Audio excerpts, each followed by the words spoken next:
14 अगस्त 1947 को मार्ज वजूद में आने वाला कायदे आज़म का इस्लामी जमहूरिया पाकिस्तान कहने को तो ये एक इस्लामी और जमहूरी मुल्क है, लेकिन इस मुल्क में आज तक ना इस्लाम कायम हो सका है और ना ही जमहूरियत कायम हो सकी है। क्योंकि पाकिस्तान की कौम ही एक ऐसी महलूक यहाँ पे पाई जाती है, हम भी उसमें शामिल हैं, कि इसमें यहाँ पे आपको हर घर में डॉक्टर मिलेंगे, हर घर में कानूनदान मिलेंगे, हर घर में हर शोबे का बंदा आपको मिलेगा। कोई भी आप किसी को मसला बता लेंगे, यार ये प्रॉब्लम आ रही है, तो उसी वक्त आपको 7500 मसाले उठा के दे देंगे कि इससे बड़ा कोई बंदा दानश्वर है ही नहीं। तो यही मसला पाकिस्तान की जमहूरियत में भी होता है, जमहूरी निज़ाम में भी होता है, वाने बाला में भी होता है। क्योंकि सबसे पहले जो होता है ना, उसमें यह बात होती है कि अगर आप कहीं पे मिस्त्री लगाए हुए हैं तो जो बंदे पास खड़े होते हैं ना ऐसे करके, वो ठेकेदारों को समझा रहे होते हैं कि आपने ये करना है। उसके बाद अगर आपको कोई प्रॉब्लम है, पेट में दर्द है, सर में दर्द है, बाजू में दर्द है, तो आपको 7500 डॉक्टर और हकीम नजर आएंगे, फकी खा, ये पी, ये खा, तुमको आराम आ जाएगा। हर किस्म में कोई बंदा कहीं का फंसा हुआ, यार तूने मुझे नहीं बताया, मैं कर दूंगा ऐसे।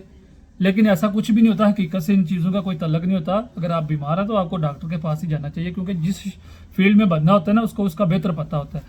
कायदे आज़म की वफात के बाद पाकिस्तान में जमहूरी निज़ाम कायम करते हैं ख्वाजा नाज़मुद्दीन साहब, और पार्लिमान पे ज़्यादा भरोसा करते हैं। कहते हैं कि मुल्क में वज़ीर आज़म की हुकूमत होनी चाहिए, ना कि गवर्नर जनरल की।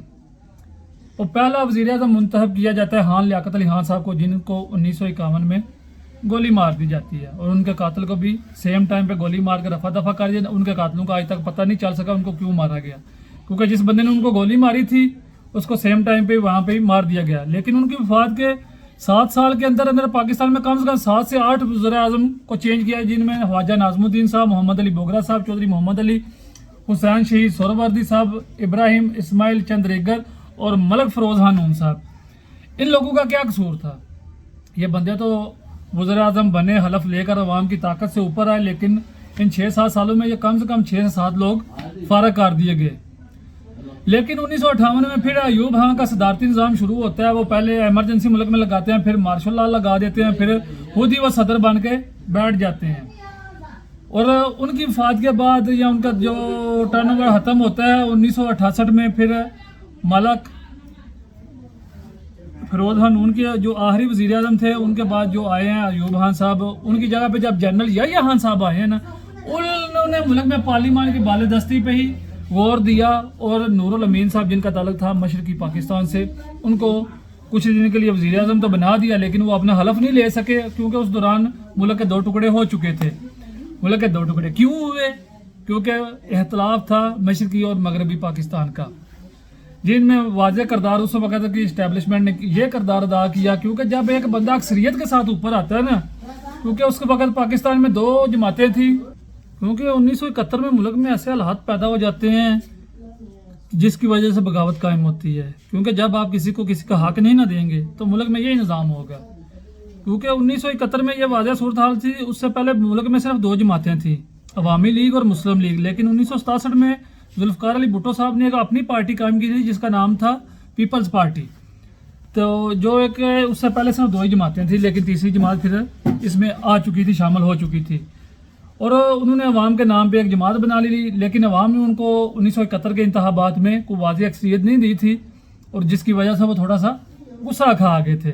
इधर तुम और उधर हम के नारे भी लगने शुरू हो गए थे इस मुल्क में। क्योंकि 1971 में शेख मुजीबुर रहमान साहब ने वाज़ेह अक्सरियत हासिल की थी 71%, और 29% हासिल की थी जुल्फ़िकार अली भुट्टो साहब ने। लेकिन इन्होंने उनको हुकूमत देने से साफ इनकार कर दिया था कि हम ही वज़ीर आज़म बनेंगे, हमारे पास ही सारा दिमाग है, दूसरा कोई बंदा इस मुल्क में हुकूमत नहीं कर सकता।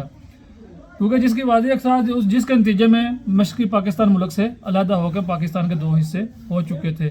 1971 से 1973 तक जुल्फ़िकार अली भुट्टो साहब मुल्क के सदर रहे, जिसके बाद मुल्क में इंतखाबात हुए और फिर वो मगरबी पाकिस्तान के वज़ीर आज़म मुंतखब हुए। और 1977 में उन पर एक इल्ज़ाम लगाया जाता है कि किसी के कत्ल में ये शामिल हैं, और उस वक्त के चीफ जस्टिस साहब उनको सज़ाए मौत का हुक्म सुना देते हैं, सिर्फ कत्ल की एक साजिश की वजह से। और उसके बाद 10 साल फौजी अमर की हुकूमत रहती है जनरल ज़ियाउल हक, जिसके दौरान एटमी धमाकों की भी पाकिस्तान में बात गश्त चलती रही। लेकिन पाकिस्तान ने एटमी बम बना लिए थे, लेकिन उसका वाज़ेह तौर पर ऐलान नहीं कर सके थे। और उसके बाद उन्होंने मोहम्मद खान जनेजो को 1985 में वज़ीर आज़म तो बनाया, लेकिन उसके 2-3 साल बाद ही उनका भी धड़न था, उन्होंने खुद ही कर दिया था कि जब वो अमेरिका के दौरे से वापस आए। उनकी वफात के बाद एक त्यारे हादसे में उनकी वफात होती है। उनके बाद बेनज़ीर भुट्टो साहब आती हैं, और उसके बाद नवाज शरीफ साहब आते हैं, फिर बेनज़ीर भुट्टो आती हैं, फिर नवाज शरीफ आते हैं, 2 तिहाई अक्सरियत के साथ, ठीक है। लेकिन उनको भी फिर खुलकर खेलने का मौका नहीं दिया जाता, और वो 1999 में उनके दौर में एटमी धमाके शो किए गए पूरी दुनिया में। लेकिन आपको बताया जाए, इसको शुरू किया था एटमी धमाकों को जुल्फ़िकार अली भुट्टो साहब ने। बाद में ज़िया उल हक के दौर में उनको मुकम्मल कर लिया गया था, लेकिन शो नहीं है। लेकिन एटमी धमाके जो वाज़ेह तौर पर पूरी दुनिया के सामने वो नवाज शरीफ के दौर में हुए थे, जिसका क्रेडिट वो लेते हैं, लेकिन उसका क्रेडिट जाता जुल्फ़िकार अली भुट्टो और ज़िया उल हक को ही है। तो उसके बाद फिर मुल्क में फ़ौजी अमर आते हैं जनरल मुशर्रफ साहब, क्योंकि उनकी और नवाज शरीफ की आपस में लगती नहीं है। उनके बाद मीर ज़फ़रुल्लाह खान जमाली इंतखाबात के ज़रिए आते हैं वो, लेकिन उस वक्त फ़ौजी अमर ऊपर मुशर्रफ साहब भी होते हैं, लेकिन वो मीर ज़फ़रुल्लाह खान जमाली साहब को सामने लेके आते हैं फ्रंटमैन के तौर पे। लेकिन 2 साल के बाद उनकी भी छुट्टी, फिर 6 महीने के बाद चौधरी शुजात साहब, जिनका ताल्लुक गुजरात से है, उनकी भी छुट्टी। उनके बाद जनाब फिर आते हैं शौकत अजीज़ साहब, वो 3-4 साल रहते हैं। लेकिन फिर मिसाक जमहूरियत के नाम पे इत्तेहाद होता है नून लीग और पीपल पार्टी का, जिसकी वजह से वो मुल्क में वापस आते हैं। उनको निकाल दिया था मुशर्रफ साहब ने, लेकिन वो फिर मुल्क में वापस आते हैं। लेकिन बेनज़ीर भुट्टो साहबा शहीद कर दी जाती हैं उसी बाग में जहाँ पर खान लियाकत अली खान साहब को शहीद किया गया था। उनके कातलों का भी आज तक पता नहीं चला, किसने मारा किसने नहीं। हाँ, वाट एवर जो भी इंतखाबात होते हैं, थोड़ी सी अक्सरियत के साथ पीपल्स पार्टी अददी नंबर लाकर बन जाती है, वाने बाला में आ जाती है, उनको बनाते हैं फिर वो वज़ीर आज़म शौकत रज़ा गिलानी साहब को, क्योंकि बिलावल उस वक्त बच्चे होते हैं। और उसके बाद आते हैं, लेकिन फिर उसी यूसुफ रज़ा गिलानी पर तौहीन अदालत लगती है और उनका भी धड़न तख्ता कर दिया जाए, क्योंकि उनको भी किसी वज़ीर आज़म को आज तक पाकिस्तान में 5 साल मुकम्मल नहीं करने दिए गए। और उसके बाद राजा परवेज़ अशरफ साहब, सॉरी माज़रत के साथ, राजा परवेज़ अशरफ साहब इस मुल्क के वज़ीर आज़म बनते हैं, लेकिन उनका भी धड़न तख्ता कर दिया जाता है। लेकिन वो अपनी आईनी तो पूरी कर चुके थे, लेकिन क्योंकि वो एक साल रहे हैं तो इसलिए समझा जाता है कि उनका भी धड़न तख्ता किया जाता है। लेकिन वो पाकिस्तान की पहली हुकूमत होती है जो अपने 5 साल पूरे करती है, लेकिन बज़ाहिरी तौर पर वज़ीर आज़म अपने 5 साल पूरे नहीं कर सकता इस मुल्क में। उसके बाद 2013 में इलेक्शन होते हैं, नवाज शरीफ साहब आते हैं सामने, तो नवाज शरीफ साहब तीसरी दफ़ा मुल्क के वज़ीर आज़म मुंतखब होते हैं। लेकिन फिर 4 साल के बाद, 3.5 साल के बाद उनकी भी छुट्टी करवा दी जाती है, और उनके बाद हकान अब्बासी साहब आते हैं, मुल्क के वज़ीर आज़म बनते हैं। और 2018 में फिर जनरल इलेक्शन होते हैं। ये भी हुकूमत अपने 5 साल बज़ाहिरी तौर पे पूरे करती है, लेकिन वज़ीर आज़म ने 5 साल पूरे कोई नहीं किए। उनके बाद इमरान खान साहब एक्स कैप्टन है पाकिस्तान टीम के, जिन्होंने पाकिस्तान को वर्ल्ड कप भी जिताया था, वो मुल्क के वज़ीर आज़म बनते हैं, लेकिन उनको भी पूरे 5 साल नहीं करने। 3.5 साल के बाद उनको भी अदम एतमाद के ज़रिए फारिग कर दिया। नवाज शरीफ पे करप्शन चार्जेस थे, इमरान खान साहब पे अदम एतमाद, क्योंकि जो पार्टियां कठपुतली एक हुकूमत थी उनकी भी, जो उनके साथ मिलकर उन्होंने हुकूमत बनाई थी, जैसे ही उनका तख्ता उल्टाने की किसी का दिल किया, वो हुकूमत का तख्ता उल्टाया गया, और उनकी भी छुट्टी वही पार्टियां जो पहले इमरान खान के साथ थी वही जाके फिर उनके साथ बैठ गई थी। और फिर शहबाज शरीफ साहब इस मुल्क के वज़ीर आज़म होते। क्या पाकिस्तान में ऐसे ही चलता रहेगा? क्या पाकिस्तान में कोई कानून नहीं है? हर वजह क्या, किसी वज़ीर आज़म को क्यों 5 साल मुंतखब पूरे नहीं करने चाहिए? जो अवाम उनको मुंतखब करती है तो कम से कम उनको 5 साल तो पूरे करने दो। कभी फौजी आमर सामने आ जाता है, कभी चीफ जस्टिस की तौहीन अदालत हो जाती है, कभी सदर के साथ उनके इख्तलाफात हो जाते हैं। इसमें दरअसल कसूर सरासर अवाम का भी है। ज़्यादातर तो जो वज़ीर आज़म उतरते हैं वो तो सीधा सीधा फ़ौज पर इल्ज़ाम लाते हैं, लेकिन फ़ौज पर इल्ज़ाम लगाने का ये मतलब नहीं है किसी एक आमर की वजह से आप पूरी फ़ौज को ही गंदा कर देते हैं। ऐसी बात नहीं होती, हर जगह पे काली बेड़े मौजूद होती हैं। जैसे सियासतदानों में भी कुछ गंदे लोग हैं, कुछ वहाँ पे भी आ जाते हैं। कोई किसी भी अदारे में कोई भी बंदा आ सकता है, इसमें कोई बड़ी बात नहीं है।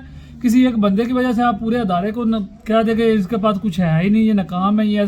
क्योंकि जब आप हुकूमत में होते हैं ना, तब अगर आप उस बात को करें ना तो फिर समझ आती है, क्योंकि हर बंदे को ये चीज़ नज़र तब आती है जब वो हुकूमत में नहीं होता। इसका मतलब यही हुआ कि जंग सिर्फ कुर्सी की है, आप कुर्सी पे बैठे हो सब कुछ ठीक है। यही जो शहबाज शरीफ साहब अभी वज़ीर आज़म बने हुए हैं ना, जब ये अपोजिशन में थे ना, इनको हर फौजी चोर लगता था, ہر عدالت کا کٹپتلی لگتی تھی، لیکن ابھی اب ان کو سب کچھ صحیح لگ رہا ہے، جو فیصلہ ان کے حق میں آئے سب کچھ ٹھیک ہے، یہ کرسی پہ ان کے کیسز معاف ہو رہے ہیں، سب کچھ ٹھیک ہے، جیسے ہی ان کے خلاف کوئی چیز آتی ہے یہ الٹا ان کو گالیاں بدنام اور یہ دوہرا معیار کیوں ہے؟ چاہے وہ عمران خان ہے، چاہے وہ نواز شریف ہے، چاہے وہ آصف علی زرداری صاحب ہے، کوئی بھی بندہ ہے، عوام کے لیے کیا سوچا ہے؟ صرف اپنی عیاشیاں، ان لوگوں کو صرف اپنی عیاشیاں چاہیے، جو بھی بڑے لوگ ہیں، عوام کو ان لوگوں نے چورن دیا ہوا کہ ہم آپ کے بڑے حمایتی ہیں، عوام بھی ان کے پیچھے ایسے چلتی ہے کہ جیسے پتہ نہیں کیا چیز ہے۔ کم از کم عوام کے لیے آپ سوچیں، تو جب آپ عوام کے لیے سوچیں گے تو کبھی بھی آپ کو کوئی اتارے گا نہیں، ٹھیک ہے؟